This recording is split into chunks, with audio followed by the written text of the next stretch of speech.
प्रीतमपुरा गांव की कोकिला एक गरीब बूढ़ी औरत है। कुछ साल पहले तक वो लोगों के घर काम करके पैसे कमाती थी, लेकिन अब उम्र के बोझ से लाचार होकर उसे काम छोड़ना पड़ा। उसकी दो बेटियां हैं, आस्था और शारदा। आस्था सिलाई का काम करती है और शारदा छोटे बच्चों को ट्यूशन पढ़ाकर घर चलाती है। शारदा, तुझे बताया था, मेरी दवा खत्म हो गई है। शाम को लौटते वक्त लेती आना बेटा। माँ, महीने के आखिर में एक पैसा भी नहीं बचा है। हर कुछ दिन में दवा, बाजार का खर्चा, मैं थक चुकी हूँ सब कुछ संभालते संभालते। क्या करूँ बेटा, खुद कुछ कर नहीं सकती, इसलिए तुम लोगों पर ही निर्भर हूँ। मुझे भी अच्छा नहीं लगता हर बार तंग करना। सब कुछ मुझ पर ही क्यों? कभी आस्था से भी कुछ बोल सकती हो, वो भी सिलाई करके अच्छा कमाती है। कुछ दिन पहले उससे ही पैसे लिए थे, इसलिए अब शर्म आती है दोबारा कहने में। उस वक्त तो शर्म आती है, लेकिन मुझसे कुछ कहने में हिचक नहीं होती। सच कहूँ तो अब और नहीं झेला जाता। कब इस बोझ से छुटकारा मिलेगा कौन जाने। मेरी बेटियां कितना संघर्ष करती हैं। जहाँ बाकी लड़कियां शादी करके अपनी जिंदगी सजा रही हैं, वहाँ मेरी वजह से ये बोझ उठा रही हैं।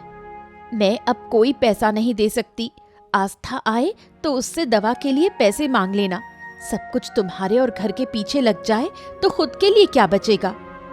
ठीक है बेटा, मैं आस्था से कहूंगी, तू अपने काम पर जा, ध्यान रखना। शारदा चली जाती है। बूढ़ी कोकिला खुद को अपनी बेटियों की जिंदगी पर बोझ की तरह महसूस करने लगती है और उसकी आंखों से आंसू बहने लगते हैं। आस्था पास के घर अपने सिले हुए कपड़े देकर पैसे लेकर लौट रही थी। चलो आखिरकार कुछ पैसे आए, थोड़ा खुद के लिए रखूंगी, बाकी माँ को दे दूंगी। दूर से गांव का गुंडा मुरली उसे देख लेता है।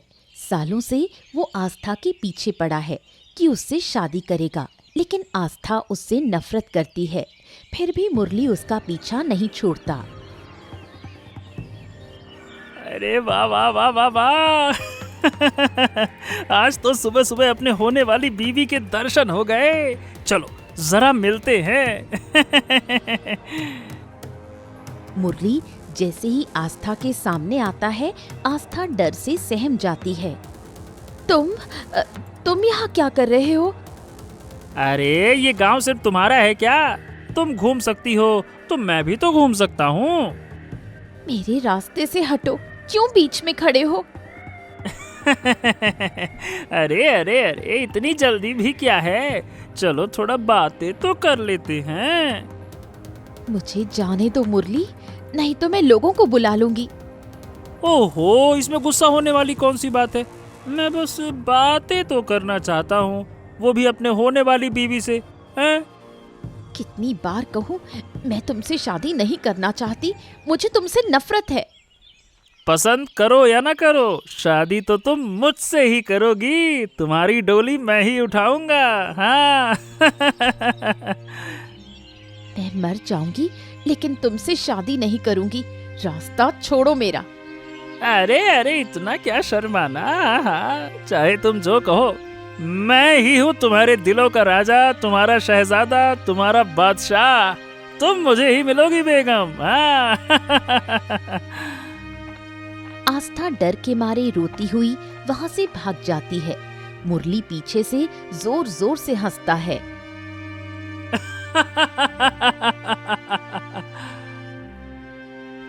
बीमार कोकिला घर पर थी। आस्था रोती हुई दौड़कर घर आई। उसे इस हालत में देख कोकिला घबरा गई। क्या हुआ बेटी, इस हालत में क्यों आई? किसी ने कुछ कहा? उस गुंडे मुरली ने फिर से मुझे तंग किया माँ। अब तो घर से बाहर निकलने में भी डर लगता है। ओफो, इस मुरली ने तो जीना मुश्किल कर दिया है। समझ में नहीं आता क्या चाहता है। वो मुझसे शादी करना चाहता है, कहता है कि मेरी शादी सिर्फ उसी से होगी। माँ, मैं मर जाऊंगी, लेकिन उस मुरली से शादी नहीं करूंगी। जब तक मैं जिंदा हूँ, उसकी गंदी मंशा कभी पूरी नहीं होगी। मैं जल्द ही तेरे और शारदा के लिए अच्छे लड़के ढूंढूंगी। लेकिन माँ, अगर हमारी शादी हो गई तो तुम? मैंने बहुत सोचा है, मेरी वजह से तुम लोग अपनी जिंदगी क्यों बर्बाद करो। यही सही वक्त है तुम्हारी शादी का। लेकिन माँ, मुरली अगर शादी ना होने दे तो? मैं अभी जिंदा हूँ, सब संभाल लूंगी। मैं तुम्हारे लिए राजकुमार जैसा लड़का ढूंढूंगी। अपनी बेटियों को जिम्मेदारी से मुक्त करने और समाज की बुरी नजरों से बचाने के लिए कोकिला उनके लिए अच्छे लड़के ढूंढने लगती है। जयपुर के मशहूर कपड़ा व्यापारी पीताम्बर अपने बेटों प्रणव और आनंद के लिए योग्य लड़कियां ढूंढ रहे थे। तभी उन्हें आस्था और शारदा की तस्वीरें मिली। उन्होंने शारदा को प्रणव के लिए और आस्था को आनंद के लिए पसंद किया। प्रणव और आनंद, मैंने तुम दोनों के लिए 2 लड़कियां ढूंढी हैं। देखो, ये रही आस्था और शारदा, 2 बहनें। पीताम्बर ने तस्वीरें दिखाईं, लेकिन जैसे ही प्रणव ने आस्था की तस्वीर देखी, उसे वो बहुत पसंद आ गई और उसने आस्था से शादी की इच्छा जताई। आस्था छोटी है, इसलिए मैं उसे आनंद के लिए सोच रहा था। लेकिन अगर तुम्हें आस्था पसंद है तो आनंद से शारदा की बात कर लेंगे। क्या कहते हो आनंद, कोई आपत्ति है? अब नहीं पिताजी, जो आप तय करेंगे मुझे मंजूर है। तो ठीक है, फिर मैं कोकिला और उसकी बेटियों को घर बुला लेता हूँ। आगे की बात वहीं करेंगे, ठीक है? उधर कोकिला आस्था और शारदा को प्रणव और आनंद की तस्वीरें दिखाकर उनकी राय पूछती है। बड़े बेटे का नाम प्रणव है और छोटे का आनंद। दोनों ही अपने पिताजी का कारोबार संभालते हैं। माँ, जो भी तुम तय करोगी मुझे मंजूर है। आनंद ठीक ठाक दिखता है, आस्था के साथ अच्छा लगेगा, और अगर माँ को प्रणव पसंद है तो मुझे कोई दिक्कत नहीं। आस्था की शादी आनंद से नहीं प्रणव से होगी। लेकिन क्यों? मैं बड़ी हूँ तो प्रणव से मेरी शादी होनी चाहिए। पीताम्बर जी ने भी ऐसा ही सोचा था, लेकिन जैसे ही प्रणव ने तस्वीर देखी, उसे आस्था पसंद आ गई और उन्होंने तुझे आनंद के लिए चुना है। ये क्या बात हुई? मैं बड़ी हूँ, मेरी शादी बड़े बेटे से होनी चाहिए। माँ, क्यों ना तुम प्रणव से दीदी की शादी की बात करो, मुझे आनंद से कोई परेशानी नहीं। प्रणव ने आस्था को पसंद कर लिया है, जबरदस्ती कुछ करेंगे तो रिश्ता टूट जाएगा। बचपन से आस्था ही सब कुछ ले जाती है, अब मेरी पसंद का लड़का भी उसे पसंद कर बैठा। वो मेरी बहन नहीं, मेरी बदकिस्मती है। इस तरह आस्था और प्रणव और शारदा और आनंद की शादी पक्की हो जाती है। लेकिन मन ही मन शारदा ठान लेती है कि आस्था को वो चैन से जीने नहीं देगी। मुरली को जब पता चला कि आस्था की शादी प्रणव से तय हुई है तो वो बहुत गुस्से में आ गया। वो सीधा कोकिला के घर पहुंचा और तोड़फोड़ करने लगा। ये क्या कर रहे हो? रुको, मैं कह रही हूँ रुको। मैं सालों से कह रहा हूँ कि मैं आस्था से शादी करना चाहता हूँ और तुमने बिना मुझसे पूछे किसी और से उसकी शादी कैसे तय कर दी हैं? आस्था तुमसे डरती है, वो तुमसे शादी नहीं करना चाहती। उसने ये बात तुम्हें कई बार कही है। उसे क्या पसंद है क्या नहीं, इससे मुझे कोई फर्क नहीं पड़ता। मैं उसी से शादी करूंगा और अगर वो मुझसे शादी नहीं करती है तो मैं किसी और से उसकी शादी होने भी नहीं दूंगा। मैं अपनी बेटी की शादी तुमसे कभी नहीं करूंगी। अब यहाँ से निकल जाओ, वरना मैं पुलिस को बुलाऊंगी। अरे जिसे बुलाना है बुला लो, मैं यहाँ से नहीं हिलने वाला। मैं भी देखता हूँ कि उसकी शादी होती कैसे है। अब तो तुम शांति से नहीं जाओगे। रुको, अभी बताती हूँ तुम्हें। कोकिला घर के अंदर से एक धारदार छुरी लेकर भागती हुई बाहर आती है। मुरली उसे देखकर डर जाता है। कोकिला जोर जोर से चिल्लाने लगती है। आसपास के लोग जमा हो जाते हैं। शादी के दिन घर में सब लोग मौजूद हैं। शारदा और आस्था सज धज कर बैठी हैं। पीताम्बर कोकिला को बुलाता है। पीताम्बर बाबू, आपने बुलाया? हाँ, ये कुछ गहने हैं। ये प्रणव की माँ के गहने हैं। उनकी आखिरी इच्छा थी कि वो ये सारी चीजें दोनों बहुओं में बांट दी जाए। अब तुम जाकर आस्था और शारदा को बराबर हिस्सों में बांट दो। बारात आने ही वाली है, ठीक है? कोकिला गहने लेकर आस्था और शारदा के पास जाती है, लेकिन बांटते समय आस्था को एक जोड़ी झुमके और एक बड़ा हार ज्यादा दे देती है। ये क्या, तुमने बड़ा हार आस्था को दे दिया, मेरा क्या? धीरे बोलो, कोई सुन लेगा। आस्था बड़ी बहू है, उसे थोड़ा ज्यादा देना पड़ेगा। तुम्हें भी एक हार मिला है, बस थोड़ा छोटा है। बड़ी बहू को बड़ा हार मिलना ही चाहिए। माँ, मुझे छोटा हार पहनने में कोई दिक्कत नहीं। दीदी, तुम मेरा हार ले लो और अपना मुझे दे दो। ओफो, तुम लोग मुझसे ज्यादा समझदार हो क्या? अगर पीतांबर बाबू या प्रणव ने देख लिया तो बहुत गुस्सा करेंगे। शारदा, तुम्हें जो दिया गया है वही पहन लो। बड़ी बहू होने के कारण आस्था को ज्यादा सम्मान और अहमियत मिलने लगी, जिसे शारदा सह नहीं पाई। वो अंदर ही अंदर आस्था से जलने लगी और उसका जीवन बर्बाद करने की योजना बनाने लगी। शादी बहुत धूमधाम से हुई। पूरा गांव शादी की बात कर रहा था। आस्था और प्रणव बहुत खुश थे। अच्छा, मैंने तुमसे पूछा ही नहीं, तुमने पढ़ाई कहाँ तक की है? घर की जिम्मेदारी इतनी ज्यादा थी कि मैं और दीदी ज्यादा पढ़ नहीं पाए। गरीबी और तंगी ही हमारी साथी रही। अगर तुम्हें दोबारा पढ़ने का मौका मिले तो क्या करोगी? अगर मौका मिले तो मैं पूरी मेहनत से पढ़ाई करूंगी ताकि माँ का नाम रोशन कर सकूं। लेकिन अब इन बातों का क्या मतलब? मैंने एक फैसला लिया है। तुम दोबारा पढ़ाई शुरू करोगी, मन लगाकर पढ़ोगी। तुम्हारी पहचान सिर्फ मेरी पत्नी के रूप में नहीं होगी। सच कह रहे हैं? मैं फिर से पढ़ाई कर सकती हूँ? हाँ हाँ, बिल्कुल। पढ़ाई की कोई उम्र नहीं होती है। मैं कल ही जाकर सरकारी स्कूल में तुम्हारे दाखिले की बात करूंगा। मैं पढ़ाई में बहुत अच्छी नहीं थी, लेकिन दिल से पढ़ना चाहती थी। बाद में सिलाई करके कुछ पैसे कमाती थी ताकि माँ की मदद कर सकूं। अब तुम पढ़ाई शुरू करो। मुझे पूरा भरोसा है कि तुम बहुत आगे जाओगी। और माँ की चिंता मत करो, मैं उनकी देखभाल के लिए आदमी तय कर दिया है, तो वो देखेगा, है ना? आस्था के दिल में खुशी की लहर दौड़ जाती है। उसे ऐसा ही जीवन साथी चाहिए था। प्रणव के सहयोग से उसका आत्मविश्वास बढ़ता है और वो फिर से सपने देखने लगती है। जहां आस्था और प्रणव की जिंदगी खुशहाल चल रही थी, वहीं आनंद और शारदा की जिंदगी बिल्कुल उल्टी थी। आनंद शारदा से हमेशा अच्छा व्यवहार करता, लेकिन शारदा हमेशा झगड़ा करने को तैयार रहती। इस घर में रहना मुश्किल है, ना आराम है ना शांति। दिन भर खटती हूँ और बदले में क्या मिलता है? आहा, शांति शांति शांति। क्या हुआ तुम्हें? फिर से इतनी नाराज क्यों हो?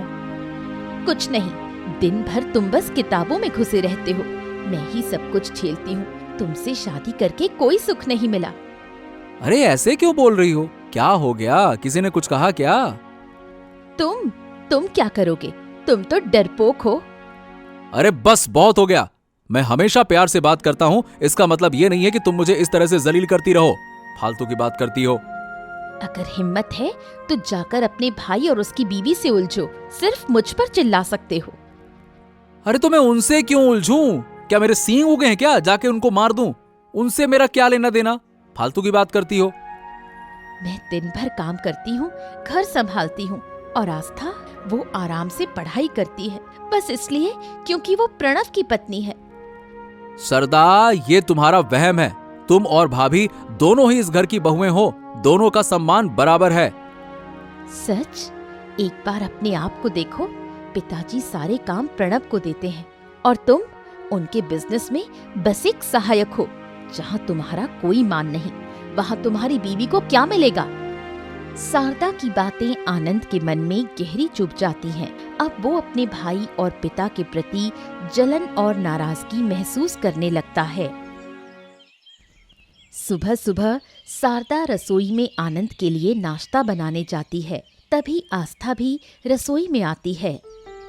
दीदी, आप थोड़ी देर में ठाकुरपो के लिए नाश्ता बना देना, पहले मैं बना लूं? क्यों? मैं पहले आई हूँ तो नाश्ता मैं बनाऊंगी, तुम बाद में करना। दीदी समझिए ना, उन्हें जल्दी काम पर जाना है शहर से बाहर, और ठाकुरपो तो घर में ही है ना। आनंद ये सारी बातें सुन रहा था। वो धीरे से आस्था के पीछे आकर खड़ा हो जाता है। तो अगर दादा शहर जा रहे हैं तो फिर तो मेरा कोई काम ही नहीं हो सकता। हमेशा उन्हीं का नाश्ता पहले बनेगा और मैं इंतजार करूंगा, है ना? ठाकुरपो, मैंने ऐसा मतलब नहीं निकाला। आप तो घर पर हैं, इसलिए थोड़ी देर से भी नाश्ता हो जाए तो कोई परेशानी नहीं। मुझे अभी नाश्ता चाहिए। आज मेरा नाश्ता पहले बनेगा। अगर दादा इंतजार नहीं कर सकते हैं तो बाहर खा लें, बस। पर ठाकुरपो, दादा को जरूरी। सरदा, मेरा नाश्ता पहले बनाओ, मैंने कह दिया ना। मुझे किसी की बात नहीं सुननी है। ये रसोई किसी एक की नहीं है, समझ लो। आनंद के इस बदले हुए व्यवहार से आस्था बहुत दुखी होती है। शादी के बाद पहली बार आनंद ने उससे ऐसे गुस्से में बात की थी। वो चुपचाप खड़ी रह जाती है, कुछ समझ नहीं पाती। आस्था चुपचाप सिर झुकाकर कमरे में आती है और प्रणव बिना उसे देखे बोलता रहता है। मुझे तो लगा तुम नाश्ता लेकर आई हो। खैर, अब समय नहीं बचा है, बहुत देर हो गई है। अब मैं जाता हूँ। नाश्ता बनाने देती तो जरूर बना लाती, लेकिन रसोई में घुसते ही मुझे अपमान सहना पड़ा। क्या मतलब? किसने तुम्हें अपमानित किया? अरे किसकी इतनी हिम्मत हुई, बताओ मुझे। कोई नहीं, छोड़ो, तुम्हें तो देर हो रही है। चलो, मैं तुम्हें बाहर तक छोड़ देती हूँ। बात मत घुमाओ आस्था, साफ साफ बताओ किसने तुम्हें अपमानित किया। जब यहाँ पे मैं हूँ तो कौन ऐसी जरूरत कर सकता है, बताओ। कुछ खास नहीं हुआ। मैं नाश्ता बनाने गई थी। ठाकुरपो चिल्लाकर बोले कि अब से उसका नाश्ता पहले बनेगा, और कहा रसोई किसी एक की नहीं है। क्या? आनंद ने ऐसा बोला? आस्था, तुम सच कह रही हो? वो तो कभी ऐसी बात नहीं करता। मैं भी यही सोच रही थी। पहली बार उन्होंने इस तरह गुस्से में मुझसे बात की। पता नहीं उन्हें क्या हो गया है। ओहो, उसकी हिम्मत बहुत बढ़ गई है। रुको, आज मैं उसको सबक सिखाता हूँ। छोड़ो ना, सुबह सुबह झगड़ा मत करो। शायद दीदी से लड़ाई हुई हो, इसलिए गुस्से में है। तुम निकलो, देर हो रही है। तुम कह रही हो इसीलिए जा रहा हूँ, वरना आज उसे दिखा ही देता। प्रणव काम के लिए जयपुर रवाना हो जाता है। आस्था आनंद के व्यवहार को याद कर दुखी होती है। कुछ दिन बाद पीताम्बर 10 बीघा जमीन खरीदकर उसका मालिकाना हक प्रणव के नाम कर देता है। ये बात जैसे ही शारदा को पता चलती है, वो आनंद को सब बता देती है। आनंद गुस्से में पीताम्बर से बात करने जाता है। पापा, बचपन से आप जो कहते आए हैं मैंने वही किया, कभी आपका विरोध नहीं किया। लेकिन आप मेरे साथ ऐसा करोगे मैंने सोचा भी नहीं था। ये क्या बातें कर रहे हो? मैंने क्या कर दिया? आपने हमेशा दादा को मुझसे ज्यादा अहमियत दी है। शादी में उसकी पसंद मानी, खाने में उसकी पसंद चलती है, पढ़ाई में उसकी पसंद। अरे मैं कहाँ हूँ, मेरा तो कुछ नहीं माना ना। ये क्या बकवास करते हो आनंद? तुम दोनों मेरे लिए बराबर हो, फालतू की बातें ना करो। सारी बातें झूठ हैं, कोई बराबर नहीं है। व्यापार के हर बड़े फैसले में आप दादा की राय लेते हैं, उसे भेजते हैं, और मुझे बस एक साधारण सा सहायक बनाकर रखा है, किनारे में बैठा रहता है जो। क्योंकि प्रणव तुमसे ज्यादा समझदार है और बड़ा भी है। ओ, तो क्या बड़े होने से ही सारे फायदे मिलेंगे? आपने 10 बीघा जमीन उसके नाम कर दी, मुझे क्या दिया? बस बहुत हो गया पापा, मुझे भी जमीन चाहिए, अलग घर चाहिए, और मेरी पत्नी के लिए अलग रसोई चाहिए, वरना मैं इस घर को जला दूंगा। पहली बार आनंद के ऐसे तेवर देख पीताम्बर चौंक जाता है। वो यकीन नहीं कर पाता कि उसका सीधा बेटा उसे धमकी देकर चला गया। कुछ दिनों बाद दुखी पीतांबर 2 कागज लेकर प्रणव के पास आता है। पापा, आप इतनी रात को जाग रहे हैं, सब कुछ ठीक तो है ना?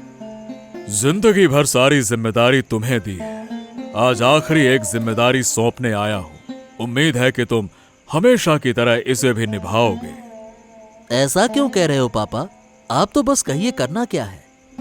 तुम्हारी माँ के जाने के बाद मैंने बहुत कोशिश की कि तुम दोनों बेटों को खुशियां दूं।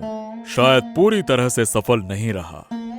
पापा, आपके कारण ही तो हम आज इस मुकाम पर हैं। आपने हमारी हर जरूरत पूरी की है।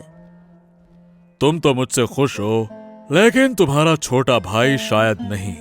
उसे लगता है कि मैं उसकी फिक्र करता ही नहीं। पीतांबर कागज प्रणव को देता है। इन कागजों पर मेरी सारी जमीन दोनों बेटों के नाम पर बराबर बंटी हुई है।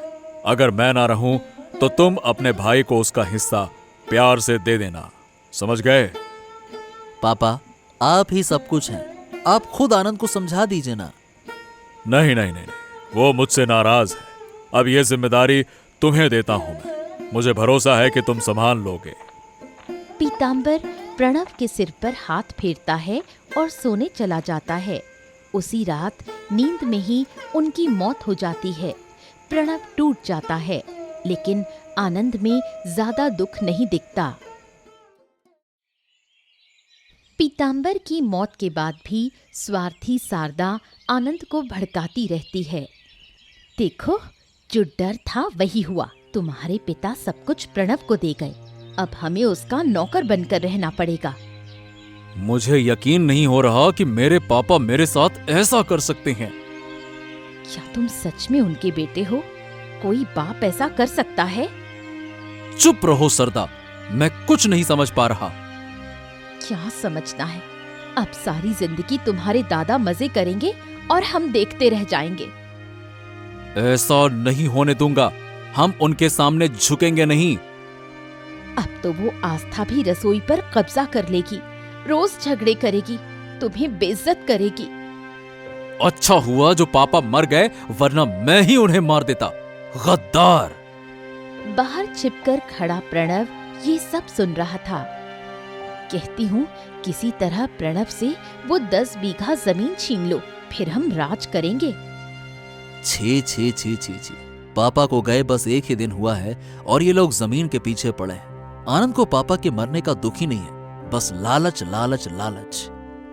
ये सब सोचते ही प्रणव को आनंद और शारदा से घृणा होने लगती है। वो चुपचाप वहां से चला जाता है। 1 महीने बाद आस्था और प्रणव कोकिला को लेकर नदी किनारे जाते हैं। वहीं वो आनंद और शारदा को बुलाते हैं। ये दोपहर में सबको नदी के किनारे क्यों बुलाया है? आज सारे हिसाब साफ करने हैं, इसीलिए मैंने सबको बुलाया है। अच्छा, किस चीज का हिसाब? पापा ने मरने से पहले मुझे कुछ जिम्मेदारियां दी थी, आज वो मैं पूरी कर रहा हूं। हाँ, पापा तो हमेशा से ही सब तुम्हें ही देते आए हैं, इसमें नया क्या है? बताओ। आज तुम्हारा ये भ्रम टूट जाएगा आनंद, और जो जहर तुम्हारे दिमाग में भर गया है वो भी साफ हो जाएगा। प्रणव पीतांबर द्वारा दी गई जमीन के कागज आनंद को दिखाता है। ये देखो, ये जमीन 20 बीघा है, 10 तुम्हारी 10 मेरी। घर भी पापा ने हमारे नाम पर बराबर बांटा है। हाँ, मतलब मैं अब तक जो सोचता रहा वो सब गलत था। हाँ, और पापा की मौत के बाद जो बातें मैंने तुम्हारी पत्नी से सुनी, उसके बाद मैंने तय किया अब हम अलग रहेंगे। अलग घर, अलग व्यापार और अलग रसोई। आनंद और शारदा 2 रसोई घर देखते हैं। अब रोज झगड़े नहीं होंगे। ये रही तुम्हारी रसोई, यहीं से तुम अलग खाना बनाओगे और जल्द ही हम अलग घर भी बना लेंगे। ये सब सुनकर आनंद और शारदा को अपनी गलती का एहसास होता है। वो रोते हुए माफी मांगते हैं। दादा, मैंने सरदा की बातों में आकर तुम्हें गलत समझा। लगा तुम और पापा मुझे नजरअंदाज करते हो। इसी गलत फहमी में मैंने बुरा बर्ताव किया।